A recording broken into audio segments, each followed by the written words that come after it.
Que a doce, maravilhosa paz do Senhor Jesus esteja no seu coração. Seja muito bem-vindo a mais uma aula da nossa EBD Online.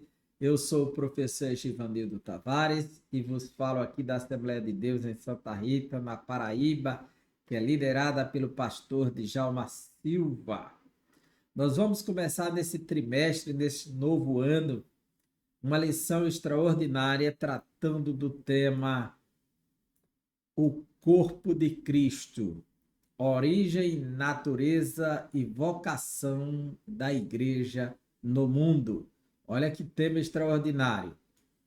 E nesta primeira lição nós vamos estudar a origem da igreja, uma lição bem escrita pelo pastor e teólogo, pastor José Gonçalves, ele que é professor de diversas disciplinas como teologia sistemática, hebraico, grego, é um grande expositor das Escrituras e nos dá esse privilégio de termos esse escrito dele neste trimestre. Então, o corpo de Cristo, origem, natureza, vocação da igreja no mundo. Então, o que vamos aprender nesta lição tão preciosa que inaugura esse trimestre? Primeiro, a lição número 1 está dividida em 3 capítulos. Cada capítulo tem um objetivo. O primeiro é descrever a trajetória do povo de Deus na Bíblia e na história. Segundo, apresentar a igreja como criação divina. Terceiro, identificar a igreja como a comunidade de salvos. Você faz parte dessa comunidade? Então seja muito bem-vindo. Nós somos partes da igreja una e universal, única no mundo, que é a igreja de Jesus Cristo, seu corpo. Não é a denominação, mas é o corpo vivo. Então vamos lá e vamos aprender nesta lição. Primeiro vamos pontuar algumas questões que são de grande relevância para ampliar a nossa cosmovisão da própria lição. A palavra igreja no Novo Testamento é eclesia. É justamente essa palavra aqui, ó, eclesia, que está aqui, né? Do lado de cá, né? Aqui, eclesia. Essa palavra eclesia, que muitas vezes é lida eclésia, né? Lida em português, aportuguesada, eclesia, é uma palavra que vem da preposição ek, veja assim, essa preposição é para fora, e o verbo kaleo, que é o verbo chamar. Ou seja, essa palavra ela tem uma ideia de chamar para fora de onde? Não é? Então, onde está a origem dessa palavra? Essa é uma palavra grega que vem do grego clássico, que aparece em Eurípides, Heródoto e, muitos autores clássicos, cerca do período quinto antes de Cristo, no período grego. E essa palavra foi usada com a ideia de convocar um exército, ou seja, chamar de onde estão, das suas casas, do seu conforto, da sua zona, e convocar para formar um grande exército para ir para a guerra. Então, a palavra eclesia, que é traduzida por igreja, ela tem uma ideia de assembleia, ajuntamento, uma ideia de reunião. Então, era o convocar, juntar, formar uma assembleia, um exército, convocar um exército. Esse é o termo clássico. Ela ficou conhecida como uma assembleia política, já que os gregos viviam das suas cidades-estados, que eram cidades independentes, chamadas de polis. Na polis habitava o polites, que é a palavra polis, política, tá certo? E vem daí, polis. E essa palavra polis, que quer dizer povo, ou cidadão, na realidade, cidadão, né? E aí vem a palavra cidade. Essa palavra, as polis, que eram as cidades-estados independentes, ela tinha o seu polites, que é o seu habitante da polis. Esse habitante da polis, ele morava na sua casa, o oikos. Aí vem a palavra oikosnomia, a palavra economia, que vem a palavra oikos, casa, e nomos, lei, a lei da casa, o governo. Economia é administrar uma casa. Então, oikosnomia. O habitante da oikos, o polites, que é o político, o habitante da polis, ele é convocado para uma reunião. Por quê? Os gregos, eles desenvolveram a democracia. Demos quer dizer povo e cracia, governo. O governo por meio do povo. Logo, eles tinham que decidir tudo em assembleia. Uma eclesia, uma eclésia, uma igreja, uma reunião, uma assembleia. Então, eles convocavam para que saíssem de suas casas e fossem para a Assembleia. Essa Assembleia cresceu, tinha 400 representantes em diversos períodos gregos. Aqueles que se negavam a ir à Assembleia, ir à igreja, ir à eclesia, eram os idiotes. Idiotes, no grego, que deu origem à palavra idiota. Idiota hoje tem um sentido muito negativo. O idiotez é aquele que se ocupa das suas coisas, que não quer saber de política, não quer se envolver com as decisões do Estado e acha que isso não tem nada a ver com ele, está muito ocupado. É a palavra idios, idiotez, que dá a palavra idios, idiosincrasia, que tem para nós, ou idiosincrasia. Essa palavra que são as manifestações dos sentimentos ou atitudes relacionadas ao temperamento da pessoa, às ideias. Quer dizer, você tem uma ideia e manifesta uma atitude a partir dessa ideia. Isso é a idiosincrasia, né? Ou um comportamento, um sentimento. E a palavra identidade, de idiotez, é aquele que está ligado aos seus próprios interesses. Era o idiota, aquele que não quer saber das decisões políticas. E essa palavra passou a representar um sentido negativo. O idiota é aquele que não quer caminhar pela prudência, não quer caminhar pela sabedoria, pelo conhecimento. Diz, seu idiota, você não quer saber dessas coisas, está julgando necessário, só julgou necessário aquilo que era do seu interesse. Era aquele que não queria ir para a eclesia, para a igreja grega, no sentido clássico. Estamos falando do período clássico. Quando o mundo foi helenizado por Alexandre o Grande, em 330 a.C., ele difundiu a cultura grega pelo Oriente, do Ocidente ao Oriente, né? Onde ele dominou, chegou até Israel, lutando contra os persas e difundindo a cultura grega. Então, a Bíblia foi traduzida no período helenista, helenista que vem da palavra grega que vem helenos, helenike, quer dizer, grego, literalmente, a palavra Helena, que é o nome da deusa grega, é o nome grego e grego, né? Então, a Bíblia foi traduzida cerca de 200 antes de Cristo em Alexandria, no Egito, para o grego, traduzido do hebraico para o grego. Nisso, essa palavra, a palavra hebraica que está lá no Antigo Testamento, kahal, tem outras palavras também que serão traduzidas por assembleia, por povos, mas a mais comum é essa, kahal. Essa palavra aqui, kahal, nós temos uma sinagoga em Pernambuco, que foi a primeira sinagoga das Américas, chama Kahal Zur Israel. É o nome da sinagoga, Kahal Zur Israel. Então, Kahal, que é a palavra para assembleia, ela vai ser traduzida por eclesia, o nome igreja, na Septuaginta. E essa Kahal, ela representa todo Israel, a assembleia da nação completa. Por exemplo, Deuteronômio 23, indicando a nação ou o povo como um todo. Em Deuteronômio 23, a Kahal, que vai ser eclesia, está aqui, ela representa todo o povo. Capítulo 23 de Deuteronômio, versículos 2 e 3. nenhum bastardo entrará na Assembleia do Senhor. Essa Assembleia do Senhor é justamente a Kahal Yahvé, ou que vai ser agora a Eclesia Tukiriu, a Assembleia do Senhor. Nem ainda a sua 10ª geração entrará nela, nenhum amonita, moabita entrará na Assembleia do Senhor.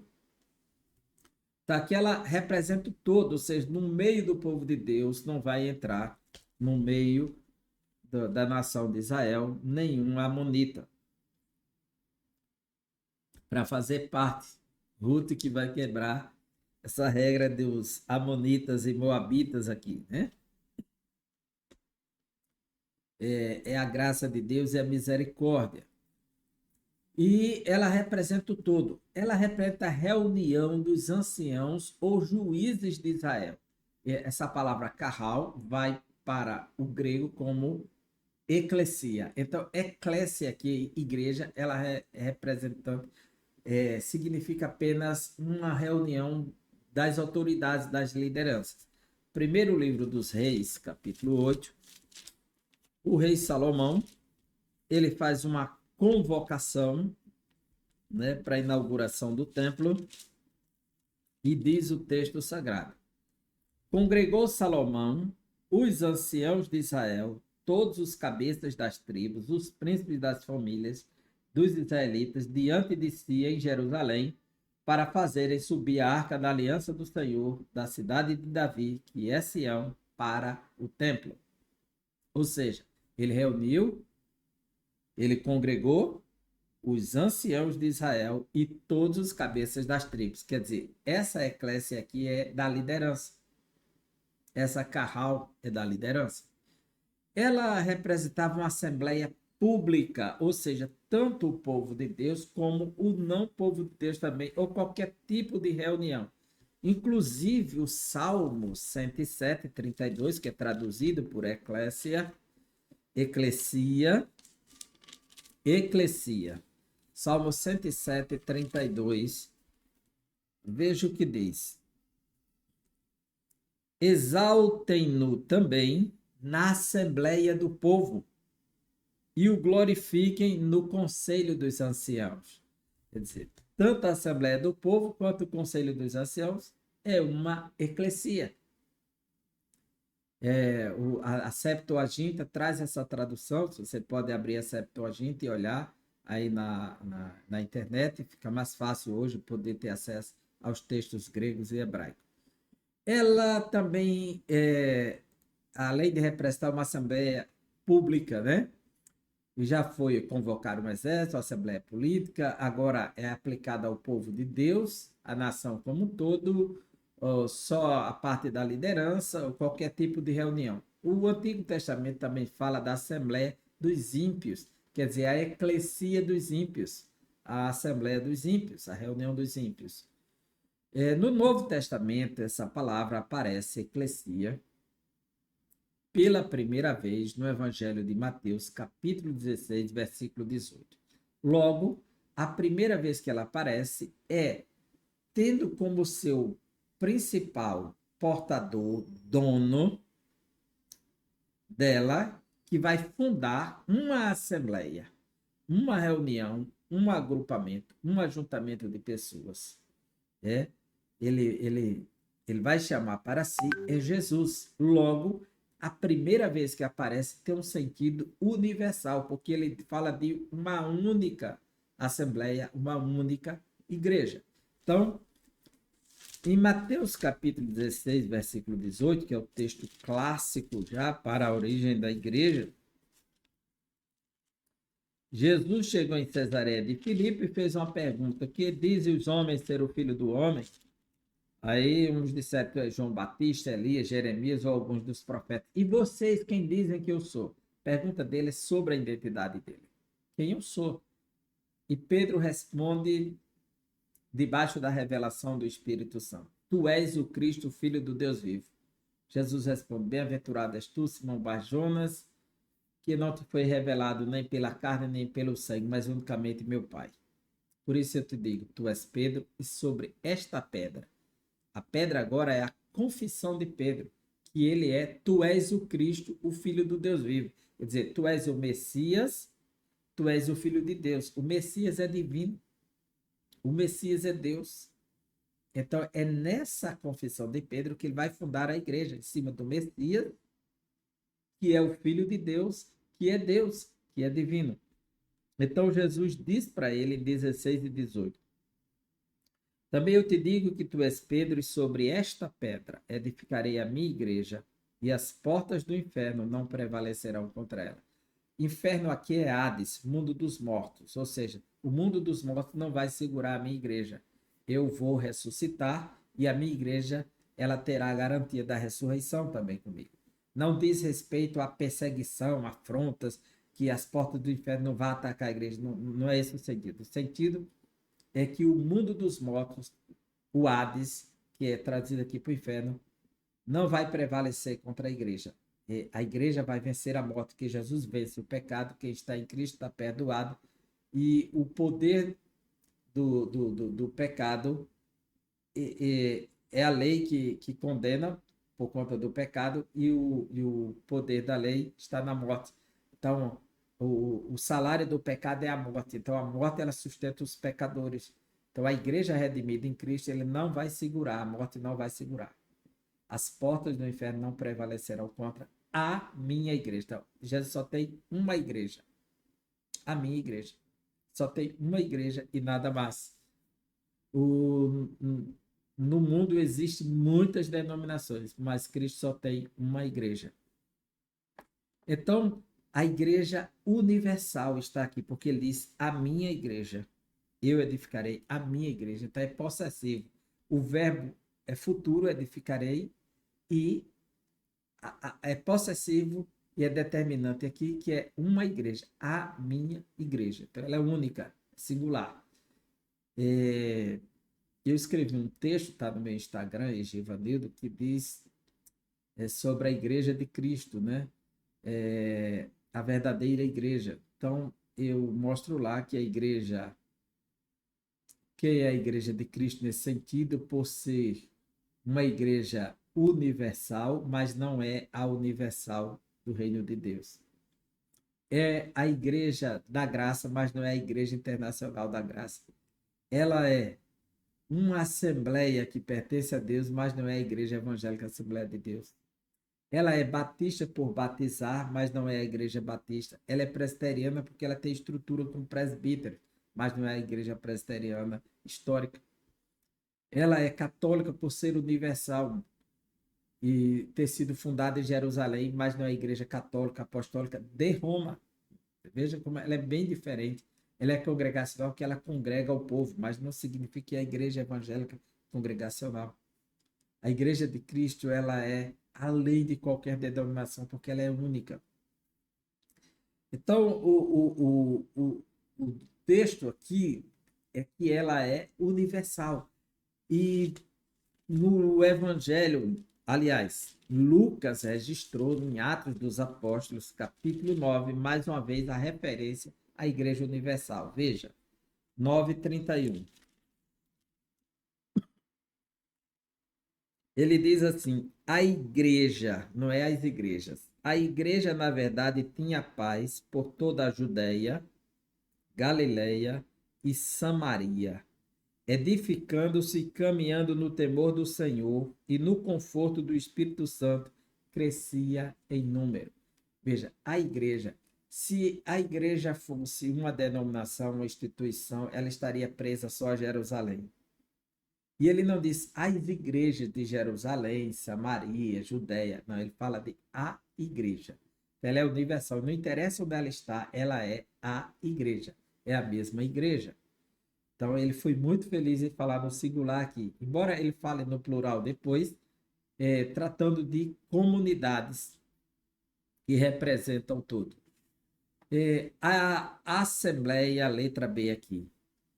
Uma reunião local, a igreja como um local específico, né? A igreja como uma comunidade, e não no sentido universal, mas uma comunidade local agora.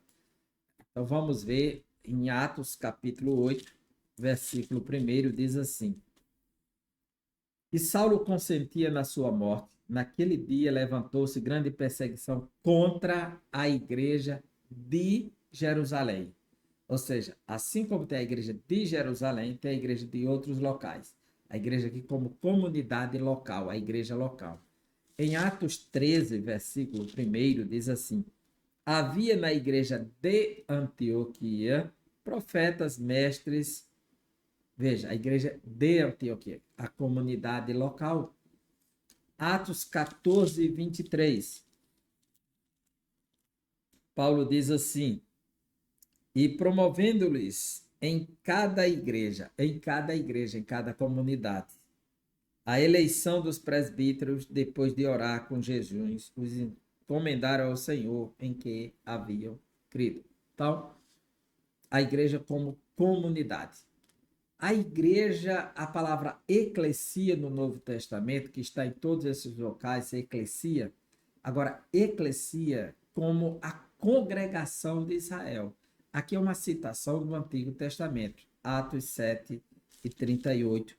O discurso de Estevão, ele diz assim: e este Moisés, que esteve na congregação no deserto, com o anjo que lhe falava no monte Sinai. A congregação no deserto aqui em grego é eclesia, a igreja que esteve no deserto.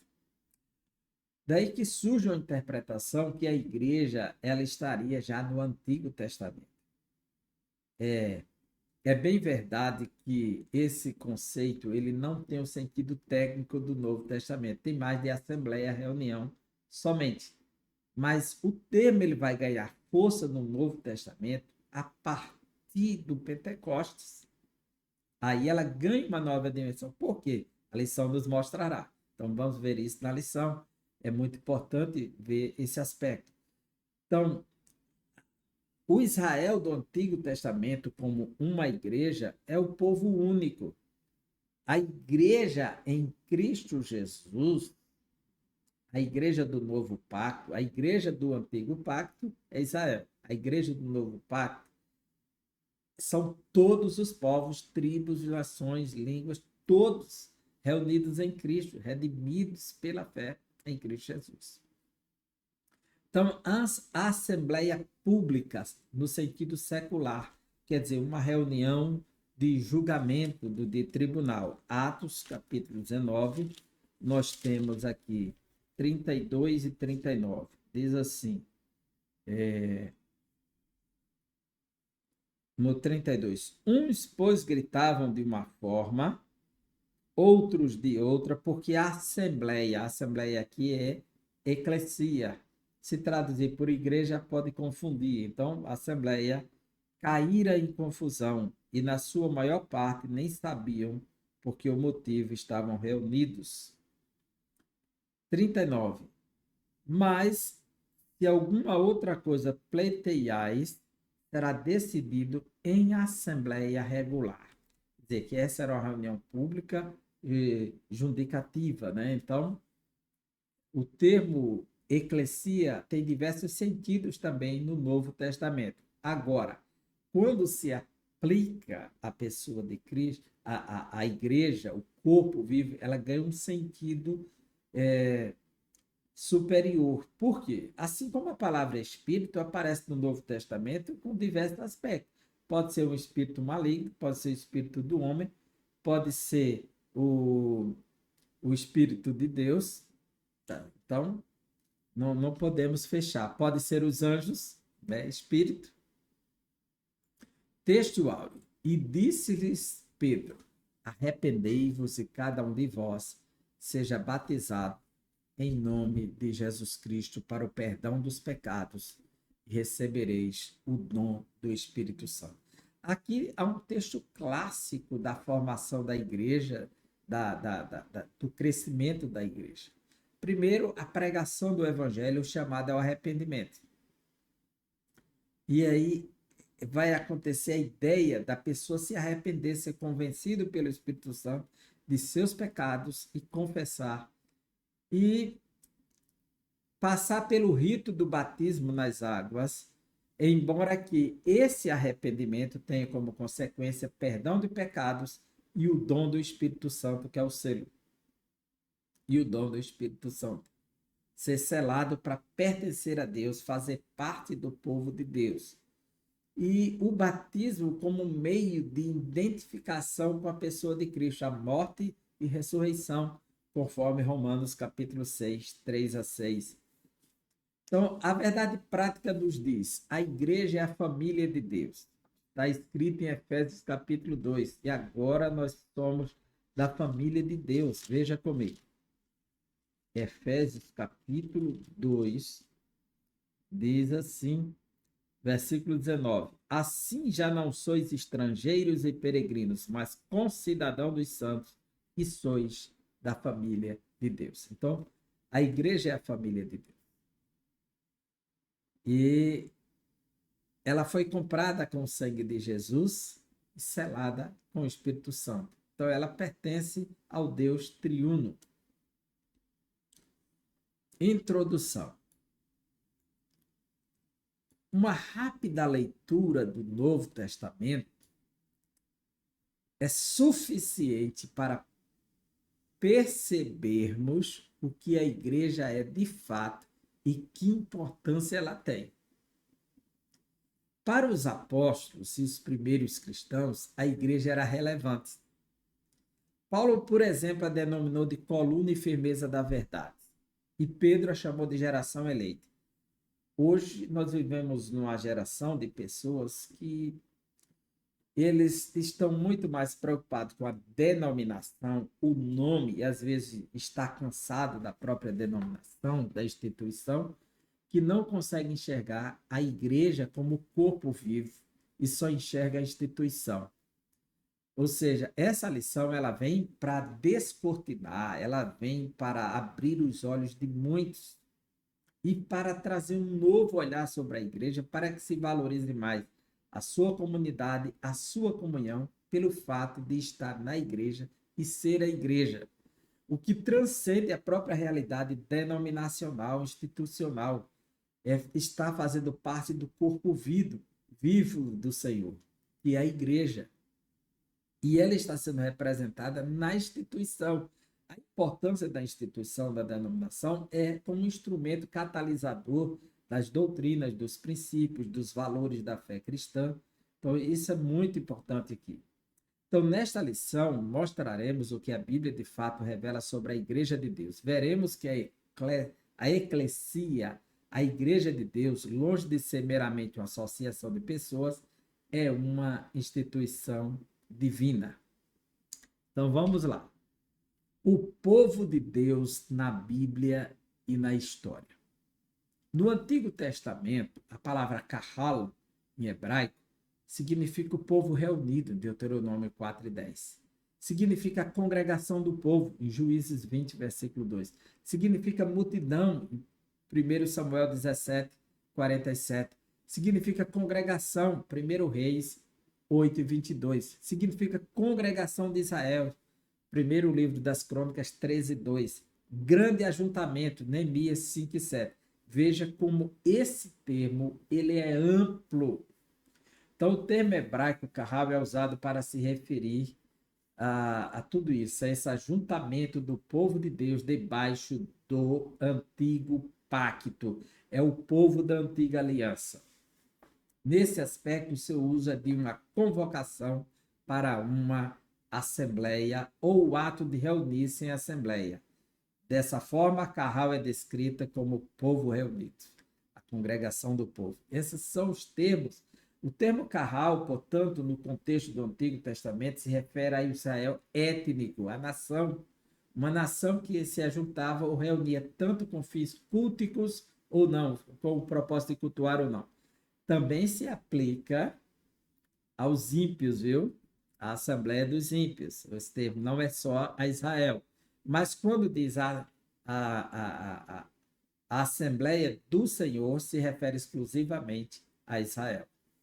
No Novo Testamento, o termo grego eclesia se refere à igreja cristã.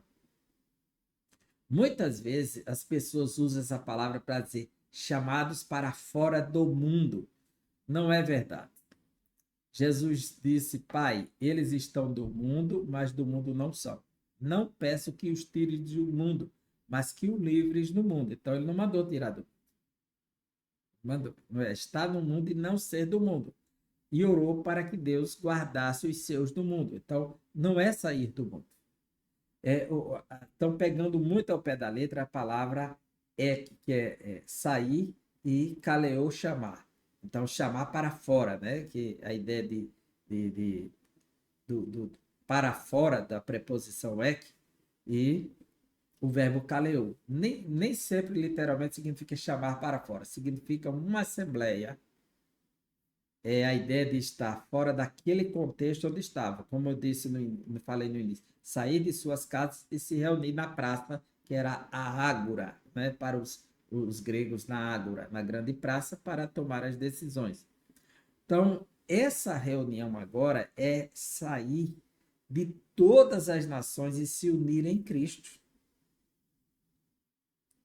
Agora não interessa mais se você é chinês, árabe, palestino, Israel, é, é, seja lá o que for, indiano, o que importa agora é estar em Cristo Jesus.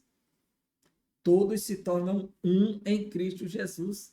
O que importa é estar nele. É isso o que vai valer daqui para frente. O novo homem, a nova criação, ela está fundamentada em Cristo e não em si, não nos seus valores éticos, nos seus valores nacionais, não, é nos valores de Cristo agora, os princípios que são elencados, os valores de Cristo. É sair de toda e qualquer identidade para se ajustar à identidade de Cristo. Essa é a realidade. É estar em mim e eu em vocês, disse Jesus. Esse é o valor maior da formação da igreja. Esse está em Cristo. Né?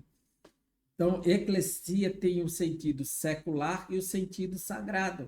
No sentido secular, como aparece no Antigo Testamento, ele surge como um termo ligado a qualquer povo, qualquer tipo de reunião. Então, contudo, no contexto neotestamentário, o seu sentido diferirá do que lhe é dado no Antigo Testamento, tanto na forma como na função. Não é apenas uma raça ou nação, mas todos aqueles de diferentes raças e nações que foram comprados pelo sangue de Cristo. Efésios 3, versículo 6, deixa claro para nós que, a saber que os gentios são co-herdeiros, membros do mesmo corpo e co-participantes da promessa em Cristo Jesus por meio do Evangelho, que é a mensagem da igreja e que faz a igreja. Então, aqui é o povo redimido que o Espírito Santo propôs, conforme a Atos capítulo 20 e 28, que Deus quis comprar com sangue e o Espírito Santo é quem realizou esse convencimento. Veja, Atos 20 e 28. Atendei por vós e por todo o rebanho sobre o qual o Espírito Santo vos constituiu bispo para pastoreardes a igreja de Deus, a qual ele comprou com seu próprio sangue. Apocalipse 5:9 diz que o Cordeiro comprou para si de todas as tribos, povos, línguas e nações. Então, o segredo agora, esse eclesia, que kaleo, essas duas palavras que formam o substantivo, a preposição que e o verbo kaleo, faz o substantivo eclesia, tem a ideia de ser chamado para Cristo. Não é chamado para fora do mundo, chamado para fora do pecado. Essa expressão ela é muito popular, mas ela não diz, não faz jus ao sentido etimológico da palavra. E a proposta neotestamentária. Primeiro, porque o pecado ele será apagado por Cristo, então é sair para fora do pecado. O pecado vai estar sempre nos rodeando, aonde estivermos. E estará também pronto para ser despertado dentro de nós se o espírito não estiver no controle na batalha entre carne e espírito. Então, não é chamado para fora do pecado nem para fora do mundo. É chamado para se juntar a Cristo, se tornar um com Ele. Essa é a proposta mais importante do sentido de igreja. Não é apenas um ajuntamento de pessoas, mas uma assembleia de crentes regenerados que se reúnem para adorar a Deus. Jesus, por exemplo, usou o termo eclesia no sentido exclusivo, o povo adquirido pelo seu sangue, em Mateus 16, 18. Dessa forma, o uso paulino de eclesia nas suas epístolas designa a comunidade dos salvos, daqueles que de fato pertencem a Cristo. Assim, vemos Paulo saudando a igreja em 1 Coríntios 1:2, ensinando as igrejas, 1 Coríntios 7:17, disciplinando o uso dos dons na adoração da igreja e dando diretrizes à igreja. Veja a comunidade sendo educada. Na história da igreja, a tradição e a reforma, né, são dois aspectos aqui. Há quem creia que a igreja subsiste governada pelo sucessor de Pedro e pelos bispos em comunhão com ele. A igreja da maioria da tradição, ela assume uma postura que ela é a única igreja que fora dela não há salvação. Onde, na realidade, a igreja é o corpo de Cristo e esse corpo que é único, não a denominação, a instituição, a religião. Evidentemente, a tradição protestante rejeita esse conceito quando defende sola scriptura, sola fide, sola gratia, sola deo gloria, solus Christus, né? Somente Deus, toda glória, somente a escritura, somente a fé, somente a graça, somente Cristo.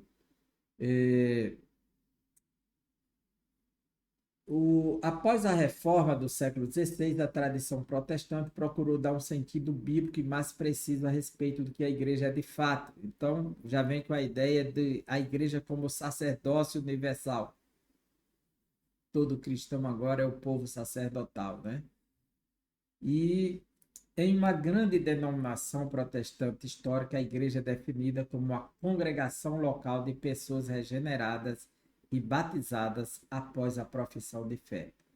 Por outro lado, de acordo com um documento de uma grande denominação pentecostal americana, entendemos a igreja como o corpo de Cristo, a habitação de Deus através do Espírito Santo, com divinas nomeações para cumprimento de sua grande comissão, onde cada crente nascido do Espírito é parte integrante da Assembleia Universal e da Igreja dos Primogênitos que estão inscritos nos céus. Essa é a igreja. Essa definição ficou fantástica, essa forma dele de apresentar, achei extraordinária. Bem, a igreja como criação divina, né? A igreja como ideal de Deus, ela foi idealizada por Deus. A igreja como ideal de Deus, desde a eternidade, a igreja estava na coroação de Deus e foi idealizada por ele. Em sua essência, ela é um projeto divino, como também nos elegeu nele antes da fundação do mundo, para que fôssemos santos e irrepreensíveis diante dele em amor. Efésios 1, 3 e 4, ele vem com essa expressão tremenda. Na sua carta aos Efésios, o apóstolo Paulo fala de um mistério que estava oculto, conforme o capítulo 3, versículos 3 e 6. Esse mistério que fora revelado era exatamente a igreja. Na mente de Deus, portanto, a igreja já existia. O amor de Deus fez com que ele provesse um plano para salvar o homem caído. Assim, Cristo amou a igreja e se entregou por ela. É interessante dizer que Cristo morreu pela igreja. O sacrifício de Cristo, ele é eficaz, ele é eficiente para salvar o mundo, mas será eficaz somente sobre aqueles que crerem. Por isso que há uma frase que diz que o homem vai para o inferno não por conta de seus pecados, mas porque rejeitou Cristo. Para seus pecados havia solução. Então, é porque rejeitou Cristo. Há uma oportunidade ofertada a todos. A vontade de Deus é que ninguém se perca. Mas, como Cristo sabia que nem todos aceitariam, ele já disse no anúncio da nova aliança. Veja que isso aqui é a igreja. A igreja não é o mundo.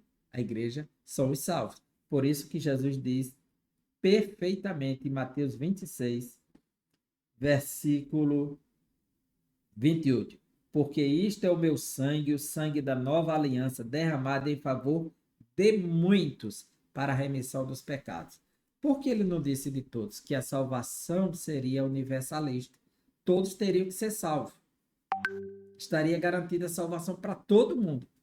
E que não vai ser, sabendo que somente os que haverão de se salvar, Deus já sabe quem são eles, do princípio ao fim. No final, só quem está salvo é a igreja. E a igreja são aqueles que hão de crer em Cristo Jesus, confessá-lo como seu Salvador. E o mundo todo não vai confessar, o mundo todo não vai aceitar. Então, Jesus, ele diz, derramado por muitos. Esse muitos na humanidade é a igreja, é o seu povo, redimido pelo seu sangue. Aí Paulo diz acertadamente em Efésios que Cristo amou e se entregou por ela, pela igreja. Cristo morreu pela igreja. Então o amor dele é pela igreja. A entrega de Cristo é pela sua noiva. Então, mas de todos do mundo é ofertada uma oportunidade para que venham fazer parte da igreja, mas nem todos aceitarão, nem todos participarão. Então, essa é a expressão muito rica de Efésios 5, 25, né? Que Cristo amou e se entregou pela igreja, morreu pela igreja. Então, a igreja, ela é uma realidade concreta, porque ela foi fundamentada na ressurreição de Jesus. Ela foi projetada na eternidade, desde a eternidade Deus fez a escolha.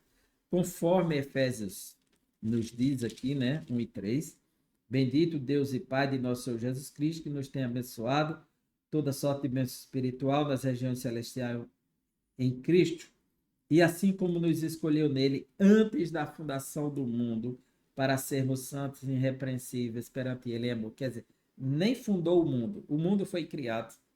E só no sexto dia que foi criado o ser humano. Deus já tinha escolhido o ser humano antes de criar o mundo.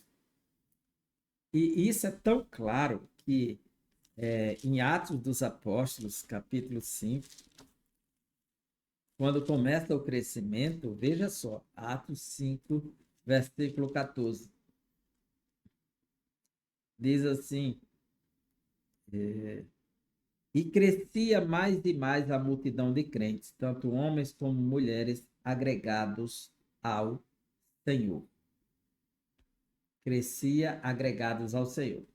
Ainda no mesmo capítulo, veja só, capítulo 5.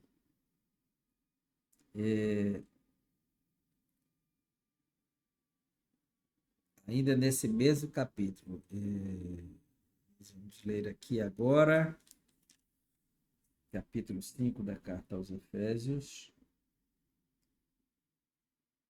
Capítulo 5.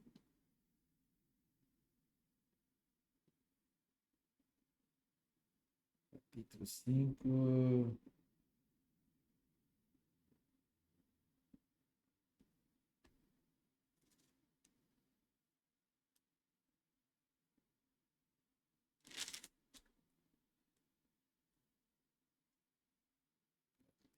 Cinco.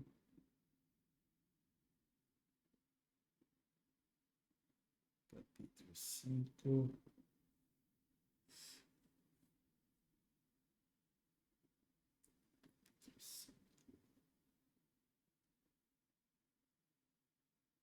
Não, não é o capítulo 5. É se reunir agregado para o Senhor. Vou confundir aqui.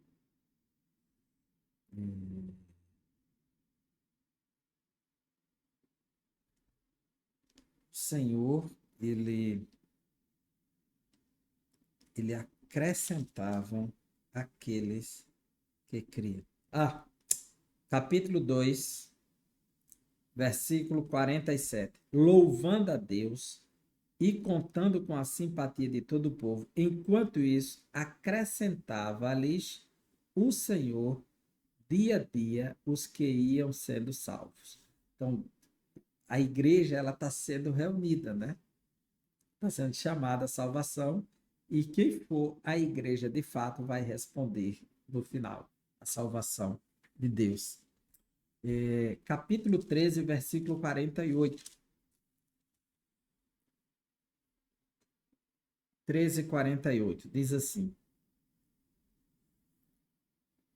os gentios, ouvindo isto, regozijavam-se e glorificavam a palavra do Senhor. E creram todos os que haviam sido destinados para a vida eterna. Quer dizer, por isso que Deus nos elegeu nele antes da fundação do mundo. A igreja ela foi projetada na eternidade. E na história ela se torna uma realidade. Por conta de quê? Da ressurreição de Jesus. Como vimos, a igreja não ficou apenas na mente de Deus, ela passou a existir de uma forma concreta. O início da igreja acontece na plenitude dos tempos, mas vindo a plenitude dos tempos, Deus enviou seu filho, nascido de mulher, nascido sob a lei. Deus enviou seu filho. Dessa forma, Deus faz congregar em Cristo todas as coisas na dispensação da plenitude dos tempos. Se Jesus não viesse, não teria como surgir a igreja. Então, a plenitude dos tempos tem a ver com o nascimento de Jesus, a vinda de Jesus, o ministério de Jesus, a morte e ressurreição de Jesus. Porque a igreja será fundamentada na ressurreição de Jesus. Então surge a pergunta: quando a igreja passou a existir de fato? Quando ela se estabeleceu na sua forma concreta? A maioria dos teólogos defende que foi no Pentecostes. Por quê? A igreja, por exemplo, não é citada nos evangelhos de Marcos, Lucas e João. Mateus fala de sua existência, mas como um evento futuro. Edificarei a minha igreja. Só que ele não terminou aí. E as portas do Hades, ou seja, do mundo dos mortos. O Salmo 16, ele profetiza que Cristo não vai ficar na sepultura, no mundo dos mortos, no Hades. Pedro vai citar isso no dia de Pentecostes, em Atos capítulo 2. Jesus venceu a morte. E quando ele ressuscita triunfante e glorioso, inaugurando a vida eterna, ele pode fundar a igreja. Ele volta, aparece para os seus discípulos e sopra sobre eles: receba o Espírito. Essa é uma palavra única em toda a Bíblia, em todo o Novo Testamento. Só aparece uma vez no Antigo Testamento, na tradução grega, que está em Gênesis capítulo 2, versículo 6, que Deus soprou nas narinas do homem o fôlego de vida. E ele se tornou uma alma vivente. Então a palavra soprou o Espírito, que está em Gênesis, na versão grega, é a mesma que está em João capítulo 20. Soprou-lhes o Espírito. Então, ali Jesus está dando o fundamento da igreja na sua ressurreição. A vida dele foi colocada neles. O que falta agora é a inauguração da igreja, que é o dia de Pentecostes. Então, a igreja no Pentecostes. Depois de Pentecostes, Lucas destaca que todos os dias acrescentava o Senhor à igreja aqueles que haviam de se salvar. Dessa forma, a igreja que existia apenas no coração, na mente de Deus, se torna uma realidade concreta quando o Espírito Santo é derramado no Pentecostes após a ressurreição. Desculpa aí. A igreja ela estava no projeto. No entanto, há indícios da igreja no Antigo Testamento, porém, não estava claro o que seria ou como seria. Era um segredo que estava oculto dos poderes, das hostes, dos anjos, tanto do bem quanto do mal. Ninguém sabia, nem os homens, mas Deus já estava dando anúncios que a igreja ia surgir. Por exemplo, Isaías 65, acompanha comigo. Isaías 65 faz uma referência à igreja e ninguém sabia disso, que era essa nova comunidade que Deus ia formar. Fui buscado pelos que não perguntavam por mim, fui achado por aqueles que não me buscavam. A um povo que não se chamava do meu nome, eu disse: eis-me aqui, eis-me aqui. estendia as mãos todo dia a um povo rebelde, que era Israel, que anda por caminho que não é bom, seguindo seus próprios pensamentos. Mas Israel não buscou. Aí os gentios buscaram. Romanos, capítulo 10, versículos 20 e 21, Paulo aplica isso à igreja. Isaías, a mais se atreve, diz: fui achado pelos que não me procuravam, revelei-me aos que não perguntavam por mim. Quanto a Israel, porém, diz: todo dia estendi as mãos ao povo rebelde, contradizendo. Israel rejeitou, mas teve um povo que não me conhecia, eu fui achado por eles e me revelei-me aos que não perguntavam por mim. Veja, Deus foi achado por um povo que não procurava e revelou-se a um povo que não perguntava por ele. Isso aqui é a igreja. Os gentios ninguém entendia isso aqui. Aí Paulo interpretou. Oséias, capítulo 1, versículo 10, no Antigo Testamento, ele diz assim: isso aqui são os embriões ou germes da profecia para a igreja. Então a igreja era um mistério, ninguém sabia o que era isso aqui. Estava oculto. E Deus estava falando de algo em mistério, ninguém entendia isso aqui, porque ele usava o próprio Israel para revelar. Veja isso aqui, ele está falando para Oséias e os filhos de Oséias, Loami e Lohuama, não amado e não meu povo. Depois ele diz assim, 1 e 10. Todavia o número dos filhos de Israel, perdão, versículos 9 e 10. Disse o Senhor a Oséias: põe-lhe o nome de não meu povo, porque vós não sois meu povo, nem eu serei vosso Deus. Todavia, o número dos filhos de Israel será como a areia do mar, que não se pode medir nem contar. E acontecerá que no lugar se lhes dizia: vós não sois meu povo, se lhes dirá: vós sois filhos do Deus vivo.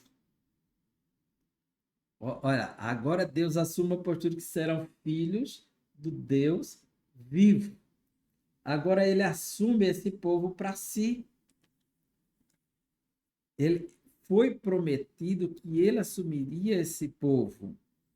E no capítulo 2, versículo 23, semearei Israel para mim na terra e compadecer-me-ei da desfavorecida e a não meu povo, dizendo, tu és meu povo, e ele dirá, tu és o meu Deus.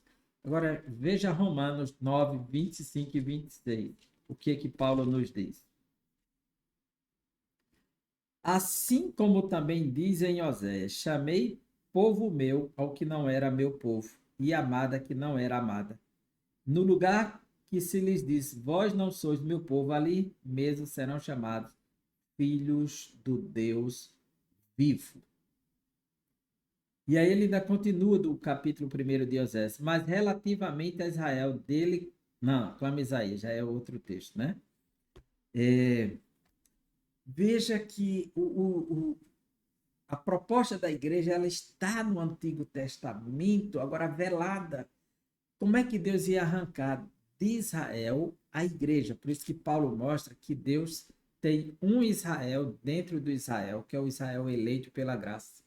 Nem é todo que é descendente de Abraão, é filho de Abraão. Não é o fato de estar circuncidado que garantia que era o povo da aliança, se o coração não estivesse circuncidado. Não era o fato de ser descendência por meio de Isaac, sendo filho de Abraão, que tornaria um legítimo israelita, um legítimo judeu. Se ele não tivesse fé, não valia nada. Então, dentro de Israel, Deus teve um Israel, que é o Israel espiritual. E a igreja, Deus conta desse Israel espiritual que junta os gentios a esse Israel espiritual e forma a igreja. E é isso que Paulo nos mostra nos capítulos 9, 10 e 11 de Romanos.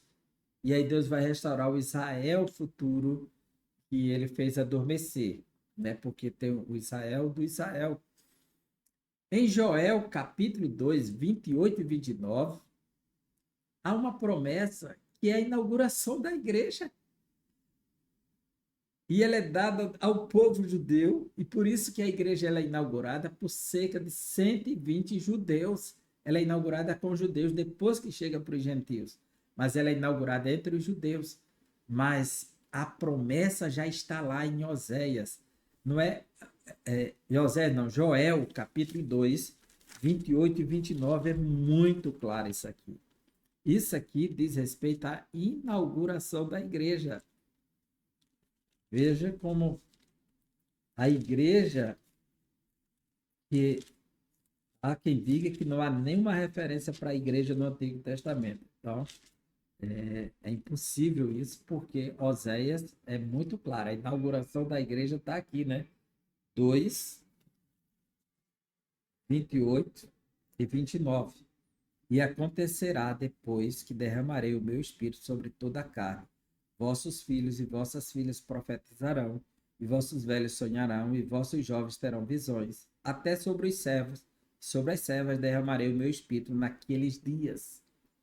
Agora vamos para Atos, capítulo 2, 16 a 18. Olha o que o apóstolo Pedro diz. Mas o que ocorre é o que foi dito por intermédio do profeta Joel. E acontecerá nos últimos dias, diz o Senhor, que derramarei o meu espírito sobre toda a carne. Vossos filhos e vossas filhas profetizarão, vossos jovens terão visões, sonharão, vossos velhos. Até sobre os meus servos e sobre as minhas servas derramarei o meu espírito naqueles dias e profetizarão. Então, o que é que estava oculto que ninguém sabia? É que Deus ia fazer isso, derramar o seu espírito sobre todos, e não todos os judeus. Não só independente de classe social, ser velho, ser novo, ser jovem, ser criança, não. Mas sobre servo, a condição de ser o Senhor, o seu servo, ser jovem ou velho, não. Não é só sobre isso, é sobre ser judeu e gentio também. Deus iria unir num só corpo, formando a identidade de Cristo neles. Veja o que diz Efésios, capítulo 3. Como o mistério é esse que ninguém sabia, que Deus ia tornar o gentio co-herdeiro com o gentio, que todas as promessas dadas para Israel agora, veja, das bênçãos espirituais, o gentio se tornará participante em Cristo Jesus. Efésios capítulo 3, 5 e 6.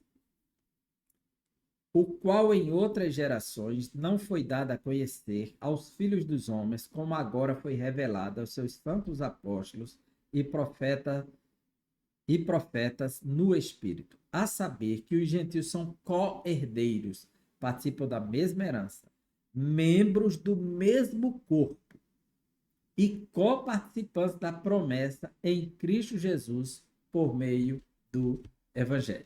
Então, essa é a igreja como criação divina. A igreja como a comunidade dos salvos, regenerados pelo sangue de Cristo. No Pentecostes, o apóstolo Pedro disse: arrependei-vos e cada um de vós sejam batizados em nome de Jesus Cristo para o perdão dos pecados. Com essas palavras, o apóstolo Pedro estava dizendo como se dá o ingresso de uma pessoa na igreja, ou seja, por meio do arrependimento e do batismo, ou seja, por meio do evangelho, a pregação que chama ao arrependimento. A igreja é uma comunidade cristã formada por pessoas regeneradas que fizeram uma pública profissão de fé. Então, o arrependimento é a condição para entrar. O batismo é o meio de identificação com Cristo. É exatamente esse sentido das palavras gregas metanoel. Meta, além, e noel, que é de nous, mente. A mudança de mente, além da mente, é o arrependimento. Assim, essa mudança de mente, assim a igreja é formada por pessoas que estavam no pecado, a caminho da condenação eterna, mas que, graças ao Evangelho, tiveram suas vidas transformadas. Selados pelo Espírito Santo. Já foi dito que a igreja tem sua origem no dia de Pentecostes. Por meio do Espírito de Deus, são batizados no corpo de Cristo. A igreja, então, passamos a fazer parte dela. porque há esse batismo de regeneração, esse batismo de identificação, batizados no corpo de Cristo. É exatamente isso que o apóstolo Paulo diz aos Coríntios na sua primeira carta, capítulo 12, versículo 13, está falando dos dons espirituais, e aí Paulo diz, pois todos nós fomos batizados em um espírito, formando um corpo, quer judeus, quer gregos, quer servos, quer livres, e todos temos bebido de um espírito. Então, esses estão batizados no corpo de Cristo. Todo cristão do mundo todo está batizado no corpo de Cristo. Batizados. E o que leva alguns a fazer uma confusão desse batismo aqui com esse batismo genérico com o batismo do Espírito Santo. Porque diz, todos fomos batizados em um Espírito. Então, é um batismo do Espírito Santo também. Então, alguns tentam diferenciar com a expressão batismo com o Espírito Santo e batismo no Espírito Santo, né? Então, esses estariam batizados no Espírito Santo e o outro com o Espírito Santo sobre eles. E outros, né? Um quando o Espírito cai sobre ele e outro quando ele é inserido no corpo pelo Espírito, então é batizado no Espírito.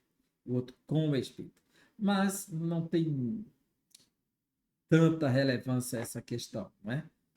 O mais importante é entender que a igreja está formada e que ela está fundamentada na obra de Cristo Jesus, no projeto de Deus, no selo do Espírito Santo. Então, o batismo de Cristo e do Espírito, o batismo de inclusão no corpo, batizados em Jesus, todos somos batizados no Espírito. É esse batismo em Cristo que Paulo vai dizer na carta aos Gálatas, né? Que agora todos estão batizados em Cristo. No capítulo 3 da carta aos Gálatas, nós podemos ver aqui,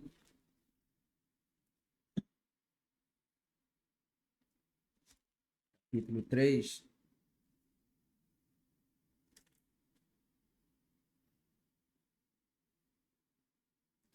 versículos 27 e 28. Porque todos quanto fostes batizados em Cristo, de Cristo vos revestistes.